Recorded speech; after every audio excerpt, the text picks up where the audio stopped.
Hello everyone, আমি অর্পিতা। তো আজকে অনেক দিন পর চলে আসলাম তোমাদের সামনে একটি মিনি ব্লগ নিয়ে। তো অনেক দিন ব্লগ দেওয়া হয় না তেমন, তাই ভাবলাম চলো আজকে একটু মিনি ব্লগ শেয়ার করা যাক। আমি স্নান করে রেডি হয়ে গেছিলাম আর রান্নাঘরে যাওয়ার উদ্দেশ্যে। দেখো রান্নাঘরে গিয়ে দেখি আমার বর রান্নাবান্না শুরু করে দিয়েছে। আর আজকে শনিবার ছিল, ও তো আজকে রান্না করছিল সোয়াবিনের তরকারি, আর দেখো ওটাই দেখাচ্ছিল। আর হ্যাঁ, তোমরা অনেকেই কমেন্ট করবে যে বরকে দিয়ে রান্না করাচ্ছ, শাশুড়ি মা শুধু রান্না করে, বর রান্না করে, তুমি তো রান্না করো না। দেখো আমাদের বাড়িতে বেশিরভাগ টাইমেই আমার বরই রান্না করে আর আমার শাশুড়ি মা রান্না করে, আমাকে রান্না করতে দেয় না। আর আমি এখনও রান্নাটা ভালোভাবে শিখে উঠিনি, তো যখন শিখবো তখন অবশ্যই রান্না করব। তো এখন টুকটাক তাও করি। আর তারপরে এদিকে দেখো আমার একটা ননদের আজকে বার্থডে ছিল, তো ওদের বাড়িতে চলে গেলাম বার্থডে সেলিব্রেশনের জন্য।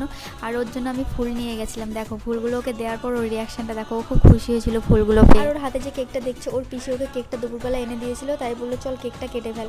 তাই জন্য ও স্নান করে রেডি সেড হয়ে কেকটা কাটতে বসে পড়লো। তারপর কেকটা কাটার পরে কেক খাওয়ানোর পর্বটা শেষ করে আমিও বাড়ি চলে গেলাম। তো আজকের মিনি ব্লগটা এটুকু, দেখা হচ্ছে পরের মিনি।